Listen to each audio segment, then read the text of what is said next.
L'état d'esprit d'un entrepreneur à succès. Bonjour à tous et bienvenue dans cette vidéo. Ici Enzo Honoré du site bettercallenzo.com et Jean-Luc m'a demandé de vous partager un petit peu mon avis, ma vision sur qu'est-ce qu'un entrepreneur, qu'est-ce que l'état d'esprit d'un entrepreneur à succès. Alors vous allez le voir rapidement pourquoi est-ce que Jean-Luc m'a demandé ça. Eh bien c'est assez simple, grosso modo. Je me posais cette question-là. Qu'est-ce que l'état d'esprit d'un entrepreneur à succès?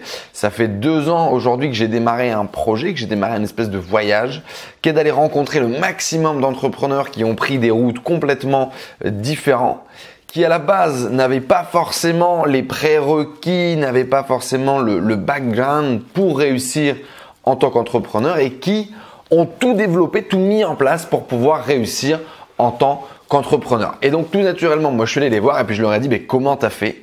Qu'est-ce que tu as développé? Qu'est-ce qui s'est passé dans ta tête pour que tu réussisses à te créer une vie, une carrière d'entrepreneur et réaliser les choses que tu as faites à date?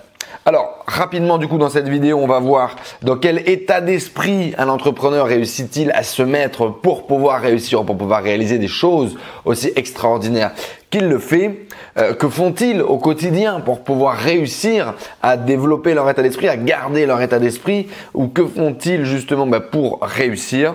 Et qui sont-ils grosso modo? Comment est-ce que l'on peut également y arriver? C'est un petit peu les grandes questions que je me pose et que l'on va voir ensemble dans cette vidéo.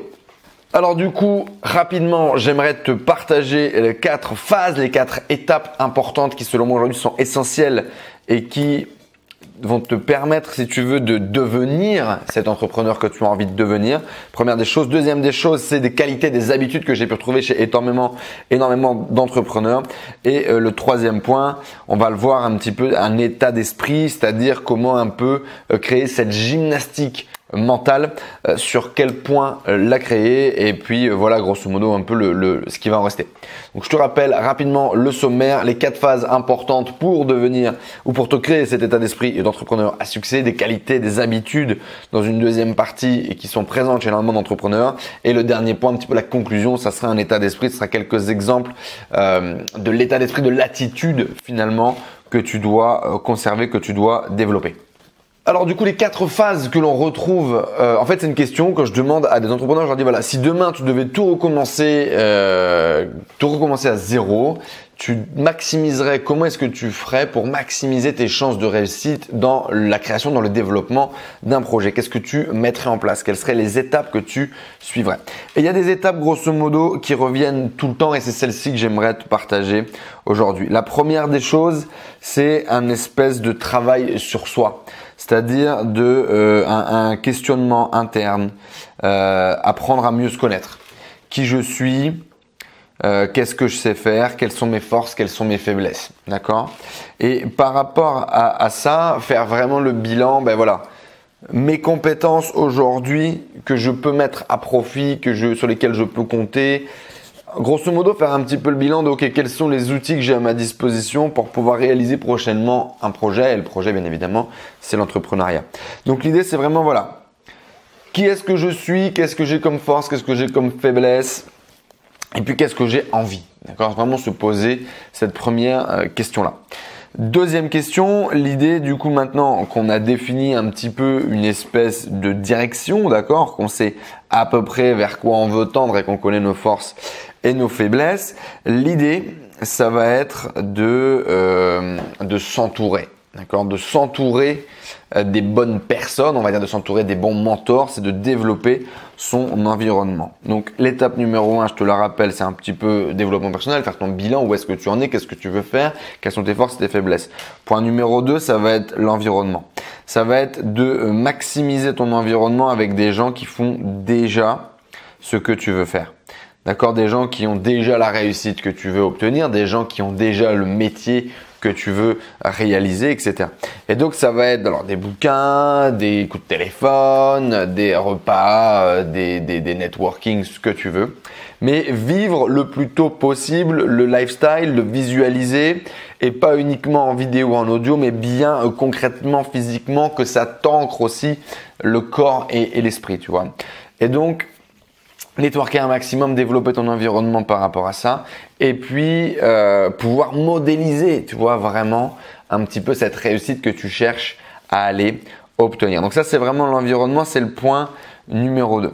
Une fois que tu as pu voir, que tu as pu sentir comment les gens font leur réussite, je te récap. Numéro 1, tu sais un petit peu à peu près, tu as une direction de là où tu veux aller, tu as tes forces, tes faiblesses. Numéro 2, tu as pu visualiser, tu as pu modéliser. Potentiellement, on va commencer aussi à copier un petit peu les gens qu'on a rencontrés. On va commencer à développer voilà, cette modélisation pour pouvoir les transformer en nos mentors et puis essayer d'agir un petit peu avec certains réflexes qu'ils peuvent avoir pour pouvoir avoir les mêmes résultats chez nous. Ça, c'est un fait. Maintenant, du coup que tu as pu voir un peu les compétences nécessaires, comment est-ce qu'ils fonctionnent au quotidien pour réussir, je pense qu'il peut être intéressant de se former.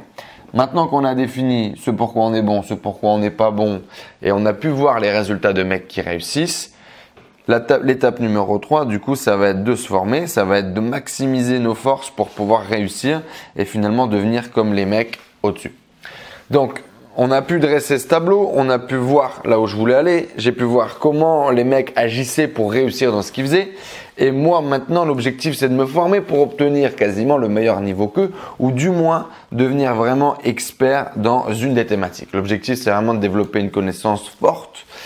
C'est pas de boucher les trous, c'est pas d'essayer de remonter un peu les points sur lesquels on est moyen. Il faudra être vigilant sur ces points-là, bien évidemment. Il faudra déléguer intelligemment, il faudra s'entourer de façon efficace. Mais l'idée, c'est vraiment de maximiser vos forces et de faire un peu votre arme. C'est-à-dire qu'il y a une des compétences, alors peu importe quelle qu'elle soit, ce que vous voulez. Dans mon business, ça pourrait être le copywriting, ça pourrait être la vidéo, ça pourrait être l'art oratoire, ça pourrait être la vente. Bref, il y a un truc sur lequel vous devenez, bam, vous devenez extraordinaire, vous devenez excellent. Et donc, vous vous formez. Donc, vous vous formez comme vous voulez. Vous vous formez bien évidemment en passant du temps avec l'environnement, comme on a pu en parler avant.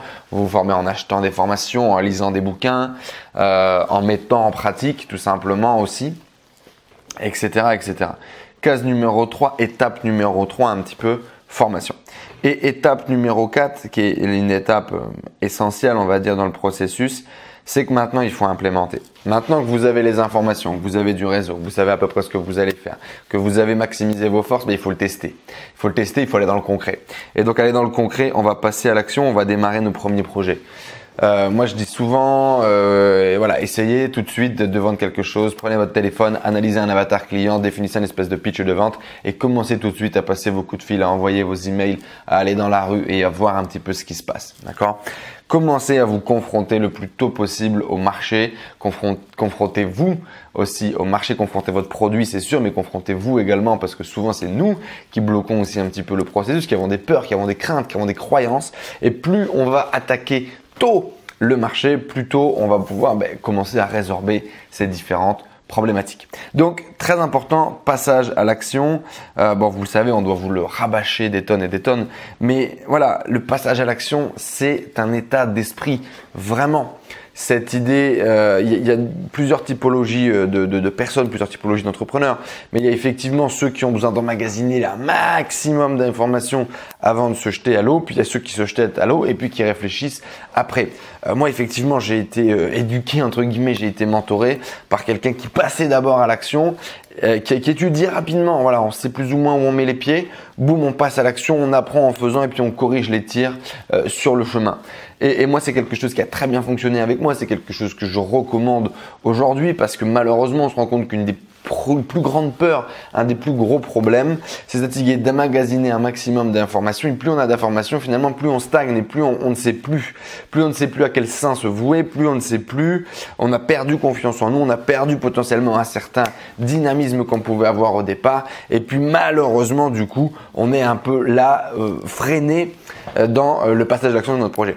Donc voilà, je vous répète rapidement les 4 étapes. La première étape, c'est un peu un bilan personnel. Connaître vos forces, vos faiblesses, savoir un petit peu ce que vous voulez faire, vers quoi vous voulez tendre. Le deuxième point, c'est l'environnement. C'est aller rencontrer des mentors qui font déjà ce que vous voulez, aller rencontrer des gens qui pratiquent déjà, qui sont également au même niveau que vous dans le chemin vers la croissance. Qu'est-ce que eux ils mettent en place pour aller l'obtenir? Des gens qui ont réussi, des gens qui vont vous partager potentiellement de l'expérience, du dynamisme. D'accord? Donc des gens qui font déjà ce que vous voulez réaliser. Troisième étape, maintenant vous avez pu définir un petit peu quels sont les axes d'amélioration pour vous, par où il faudrait commencer à vous former pour aller le plus vite possible, ce vers quoi vous voulez tendre. Et donc étape numéro 3, ça va être la formation. Vous allez combler les trous et puis vous allez maximiser vos chances de réussir finalement dans ce métier-là.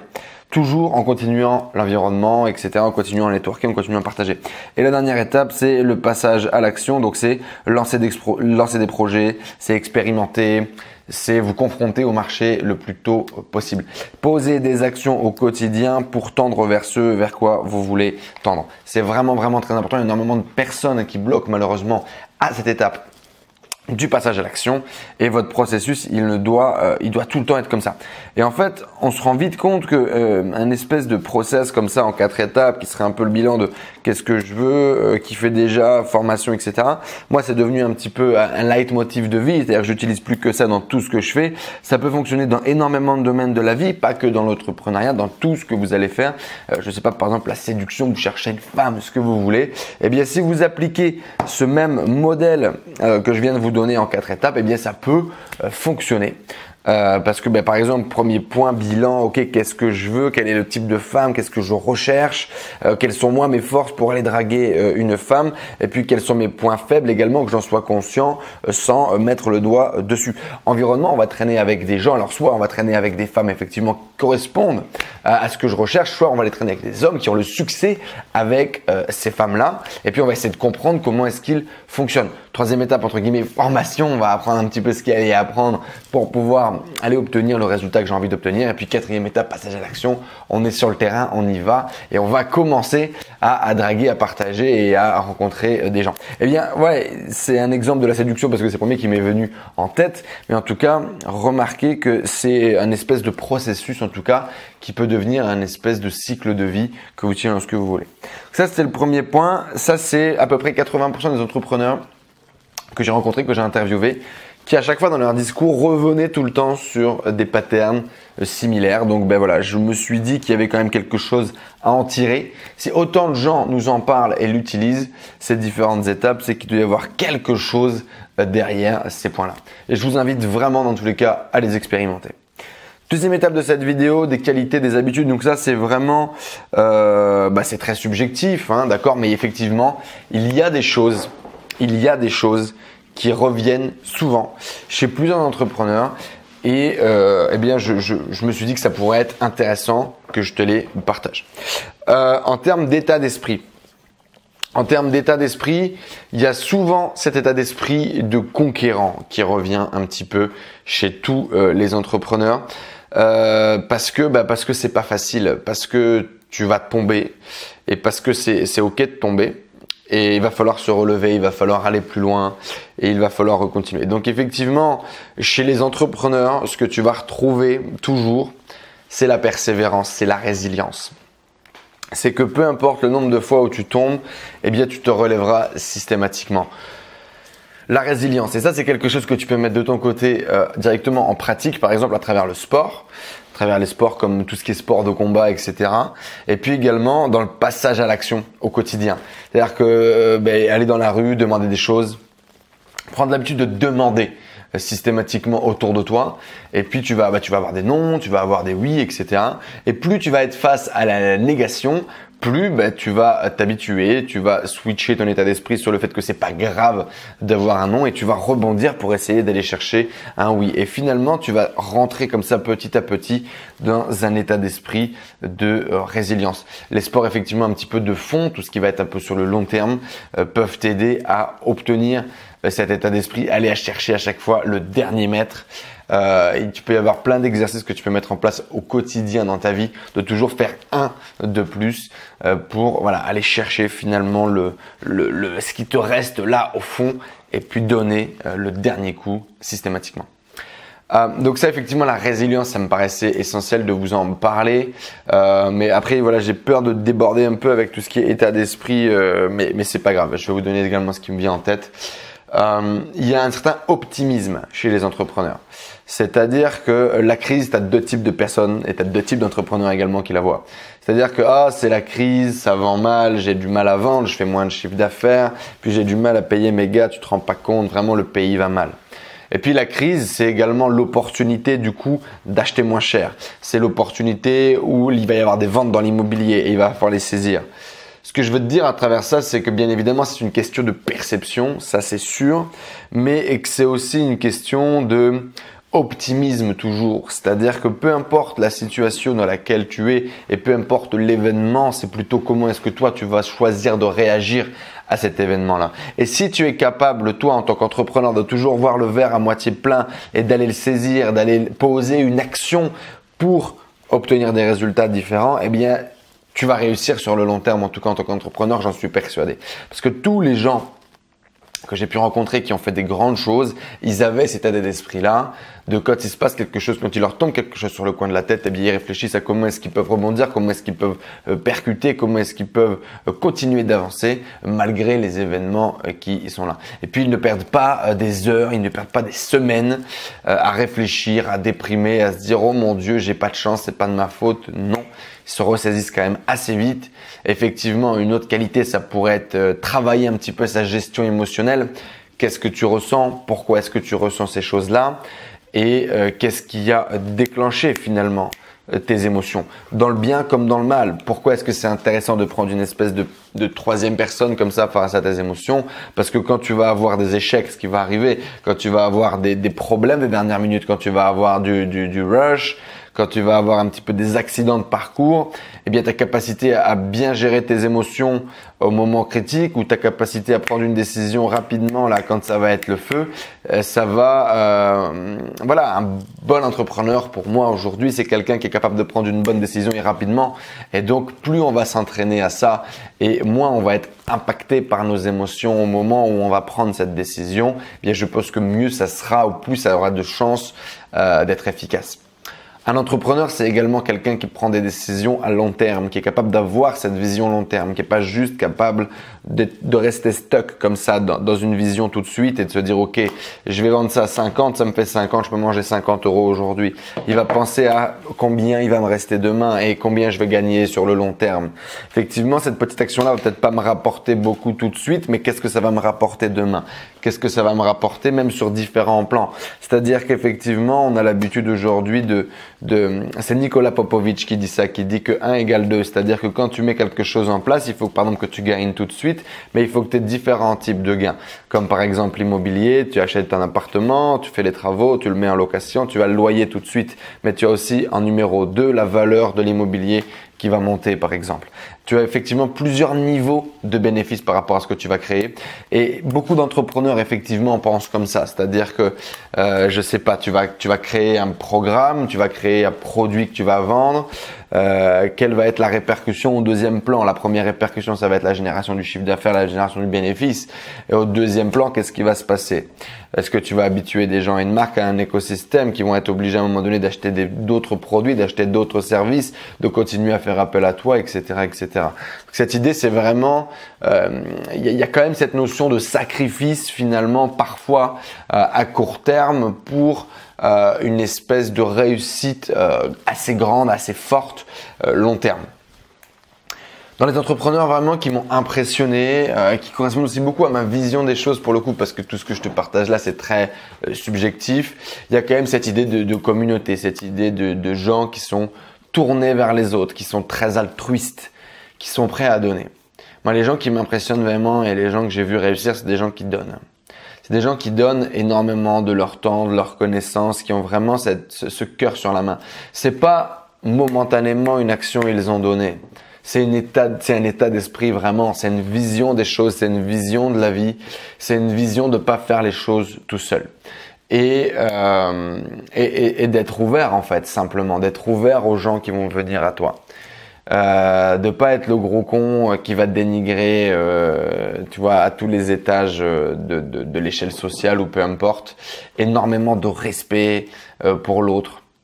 Ça m'a toujours impressionné parfois le niveau, l'humilité des entrepreneurs que j'ai pu côtoyer et leur capacité à toujours être empathique et très respectueux envers les gens qui sont autour d'eux au quotidien. Et ça, c'est impressionnant, c'est une vraie force. Et du coup, ça fait partie, selon moi, des bonnes mœurs que l'on doit prendre, que l'on doit visualiser et que l'on doit mettre en place dans notre quotidien.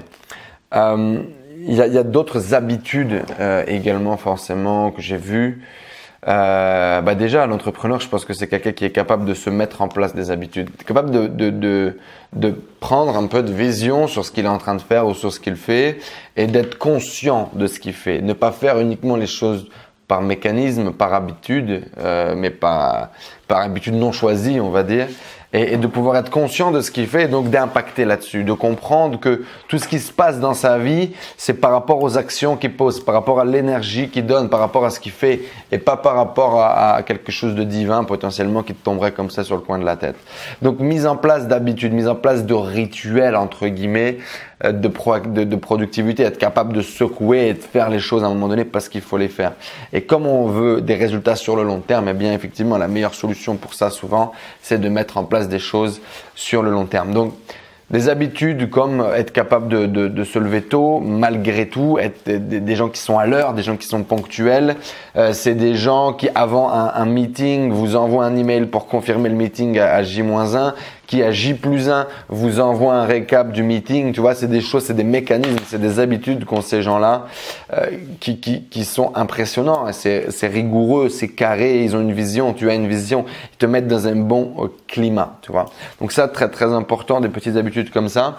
Se lever assez tôt, souvent le matin, effectivement, même si moi, c'est pas trop mon truc, mais j'ai vu beaucoup de gens être capables de se lever tôt, faire du sport au quotidien, essayer de faire effectivement attention à un certain régime alimentaire, d'être en forme, de garder une tonicité, une énergie.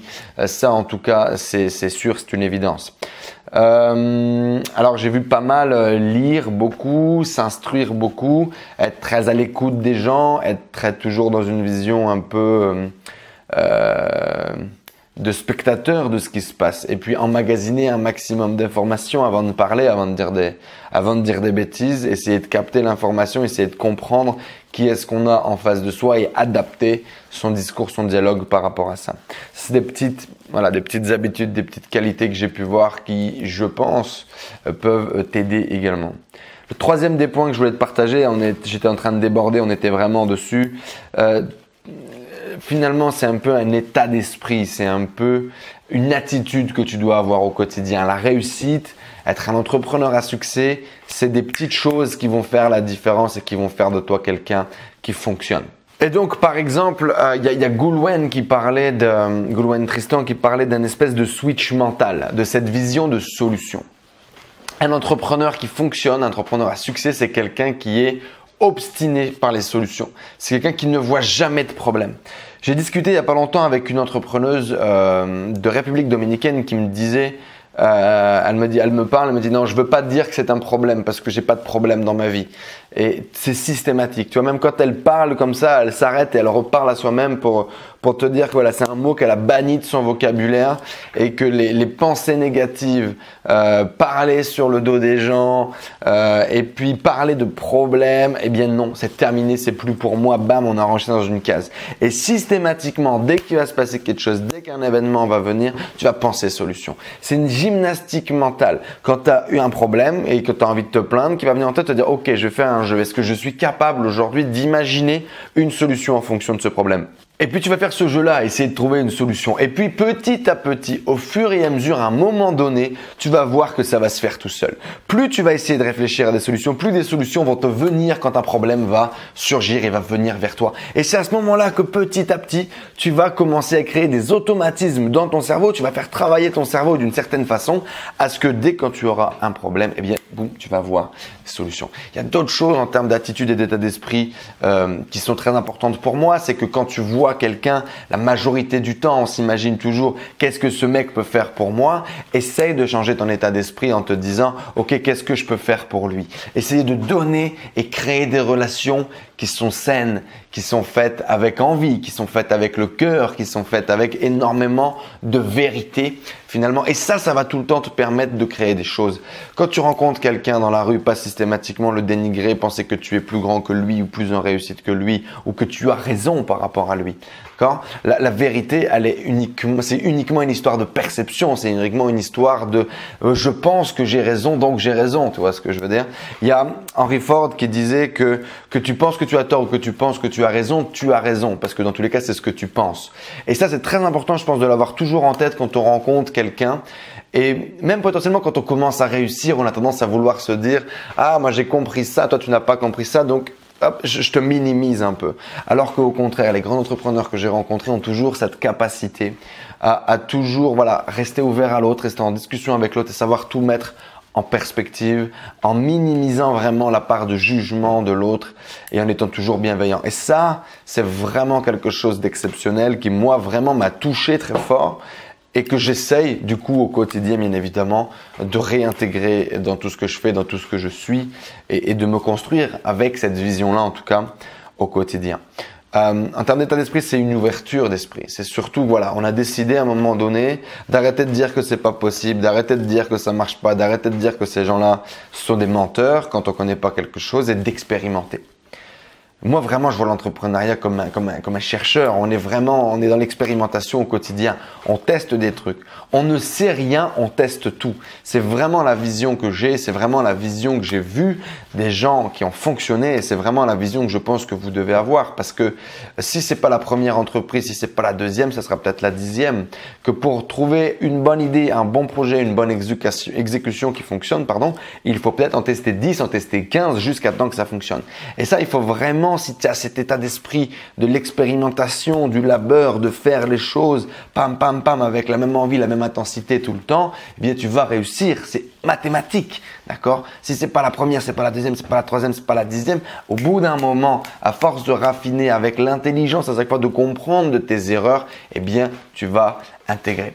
Et tu vas réussir à faire de meilleurs résultats que précédemment. La seule chose qui est importante aussi, ça c'est autre chose c'est de toujours se comparer à soi-même et de jamais se comparer à quelqu'un d'autre. Ça ne sert à rien de te comparer à Michel, à Robert, à Micheline pour des résultats, pour des capacités, dire lui il a plus de chance parce qu'il savait mieux parler, alors que moi j'ai plus de mal, je suis plus timide. On s'en fout. La seule croissance qui est importante, c'est toi dans le miroir, toi dans le rétro, toi par rapport à hier, d'accord? Toi par rapport aux objectifs que tu te poses. Le reste, ça ne sert à rien. C'est que là pour flatter ton ego, te dire que tu es meilleur que lui, tu gagnes plus que lui, tu fais ça mieux, etc. On s'en fout. L'important, c'est toi. Qu'est-ce que tu fais par rapport à toi-même? Qu'est-ce que tu fais par rapport à hier? Qu'est-ce que tu fais par rapport à tes objectifs? Et ça, c'est très, très, très important de ne pas perdre de temps à se comparer aux autres, à essayer de critiquer les autres. J'en reviens parce que j'en parlais il y a 2 minutes, effectivement, de critiquer. Mais en tout cas, dans la comparaison et dans ton évolution personnelle, je pense que c'est très important. Ouverture d'esprit, rebondir toujours, effectivement, plus tu tombes, plus tu rebondis. Toujours trouver une espèce de porte de sortie, toujours trouver une solution, on en a déjà parlé. Travailler la vision, effectivement, les entrepreneurs sont souvent quelqu'un de visionnaire. Donc cette capacité à avoir un projet, à avoir une vision, parfois décorréler un petit peu de la réalité, raccrocher un petit peu à leurs rêves. On ose rêver et on l'intègre, on le met en place. La différence entre un rêveur et un entrepreneur, c'est l'intégration. C'est-à-dire qu'on est passé du rêve à la réalité parce qu'on a mis en place des actions qui nous emmènent au quotidien, en tout cas, vers notre rêve. Ça, c'est vraiment important pour moi et dans la vision. Et justement, du coup, cette vision, être capable de faire un peu un plan sur la comète et puis de voir des choses potentiellement que les autres n'ont pas encore vues ou dans lesquelles ils ne croient pas. Ta capacité de croire en tes rêves, vraiment, la vision. Je vois vraiment ça comme ça. Et puis de tout donner pour y arriver. Un dernier petit truc avant d'arrêter cette vidéo parce que sinon elle va vraiment être trop longue. On est déjà sur une petite demi-heure. Le sourire, d'accord? L'attitude principale d'être bienveillant, d'être souriant, d'être gentil. d'aller vers les gens en étant avenant et en même temps sans être pushy, de les mettre dans un climat de confiance et puis d'être bienveillant et à l'écoute avec eux. Ça, c'est vraiment des qualités fortes, des attitudes fortes que j'ai retrouvées chez tous les entrepreneurs et c'est pas compliqué à faire. C'est vraiment pas compliqué à faire. T'habituer à sourire aux gens, à dire bonjour, eh bien ça fait une différence extraordinaire et ça fait une différence extraordinaire sur le long terme, mais c'est pas dur à mettre en place, ça coûte rien. Donc pourquoi est-ce que tu ne le fais pas encore? Pourquoi est-ce que tu n'es pas aussi impactant que tu le voudrais? Bien commence par là, à mon avis, tu auras déjà des bonnes pistes. Je peux pas te laisser sur de la vision, sur du mindset sans te proposer quelque chose pour passer à l'action. Donc, je t'invite à aller dire bonjour à 10 personnes dans la rue aujourd'hui. Tu vas les rencontrer, tu vas les croiser, puis tu vas leur dire bonjour, tu vas sourire. Je t'invite pas à faire ça qu'aujourd'hui, sinon ce serait pas intéressant. On l'a dit tout à l'heure, les habitudes se mettent en place sur le long terme. Donc, je t'invite vraiment à faire ça une fois par semaine. Je t'invite à appeler tous les jours pendant une semaine une personne. Et puis de lui dire à quel point tu es heureuse de l'avoir rencontrée, à quel point tu es content des derniers moments que tu as passés avec elle. Et tout simplement, pas de prétexte débile, tu lui appelles ou tu lui envoies un texto, tu dis voilà, je viens de penser à tel souvenir et je suis très content d'avoir pu partager ça avec toi. Voilà, je tenais à te dire à quel point je t'aime et ça m'a vraiment fait plaisir. Ça aussi, ça fait partie de l'état d'esprit, des petites routines qui sont importantes dans l'état d'esprit d'un entrepreneur. Et puis pour clôturer un petit peu ces petits exercices que tu peux mettre en place au quotidien, je t'invite à tester une idée. La prochaine idée que tu as, tu la listes, tu crées une landing page, tu crées une page de capture, une page de capture pour récupérer des emails, puis tu l'envoies et tu appelles 10 personnes autour de toi qui pourraient correspondre potentiellement à l'avatar client que tu as imaginé. Et puis tu leur demandes leur feedback et tu listes tout ça. Okay? Donc une idée, tu fais une landing page, tu la pushes sur internet, sur Facebook, etc. par exemple autour de tes amis. Et ensuite tu vas appeler 10 personnes qui correspondent à l'avatar client potentiel que tu t'étais imaginé. Et puis tu vas leur faire un petit questionnaire en direct, d'accord, en leur disant que tu vas leur apporter quelque chose, que tu vas leur apporter du contenu. Et au final, tu vas poser des questions pour affiner ou pas ton produit, ton besoin. C'est la meilleure idée pour tester une idée le plus rapidement possible avec le plus grand niveau d'engagement entre guillemets, vu que tu vas pouvoir avoir des clients potentiels au téléphone et puis faire évoluer ton produit avec eux. C'est une des meilleures stratégies, trop peu de gens le font. Je t'invite vraiment à le faire. Du coup, donc je te récapitule, sourire et dire bonjour à 10 personnes au quotidien dans la rue ce soir-là. Et puis une fois par semaine, tu vas te forcer à te mettre ce challenge en tête. Deuxième des choses, pendant une semaine, une fois par jour, tu vas appeler ou envoyer un texto à une personne et la remercier pour les moments que tu as pu passer avec elle. Beaucoup de gratitude et tout simplement merci. Voilà. Et troisième point, la prochaine idée que tu vas avoir qui va te passer par la tête, bien tu vas la lister. Tu vas créer une landing page, tu vas la pousser sur les réseaux sociaux, tu vas voir combien d'adresses email tu collectes et puis tu vas essayer d'échanger avec les gens par email pour voir s'ils sont intéressés ou non par le besoin, par ton produit. Et tu vas appeler 10 personnes sur Messenger, sur WhatsApp, peu importe, qui vont correspondre à ton avatar client pour essayer de savoir, voilà, qu'est-ce que vous pensez du produit, qu'est-ce que vous avez aimé, qu'est-ce que vous n'avez pas aimé, quels sont vos problèmes sur la niche, etc., etc. Bien évidemment, tu n'es pas obligé de construire le produit tout de suite. Ça, encore une fois, pourquoi est-ce que c'est de l'état d'esprit? Parce que c'est vendre avant de créer. C'est de la co-création, construire avec ta communauté, aller chercher les besoins des clients finaux pour construire un produit. Et ça, clairement, ça c'est du mindset d'entrepreneurs qui réussissent parce qu'on perd pas de temps à essayer de construire des trucs qui vont pas se vendre. On se focalise sur les clients, sur leurs besoins et on construit à partir de ça. Et ça, c'est d'autres aspects de l'état d'esprit d'entrepreneur qui fonctionnent que je voulais te partager. Bien évidemment, si tu veux aller plus loin sur ces points-là, eh bien, j'ai créé une formation qui s'appelle Millionnaire Mindset qui est dédiée à l'état d'esprit des entrepreneurs. C'est un petit peu de ça, en beaucoup plus profond, en beaucoup plus détaillé. C'est 18 étapes avec chaque pôle comme ça est une étape. Et le truc, c'est qu'on va faire des exercices, qu'on va faire des passages à l'action concrets, un peu comme je t'ai donné au quotidien sur 30 jours en travaillant par équipe avec la communauté. Donc, on va être par binôme, par trinôme pour faire les formations, faire les exercices et faire des feedbacks. Et puis, on va passer comme ça à l'action ensemble sur plus de 30 jours, créer des habitudes, se dépasser, développer un état d'esprit d'entrepreneur qui réussit. Tu peux aller voir tout ça, j'imagine qu'on te mettra un lien autour de cette vidéo si tu es intéressé. Tu peux me contacter dans tous les cas, Enzo Honoré, sur Facebook, sur Messenger, sur YouTube, sur Instagram, sur Snapchat, partout.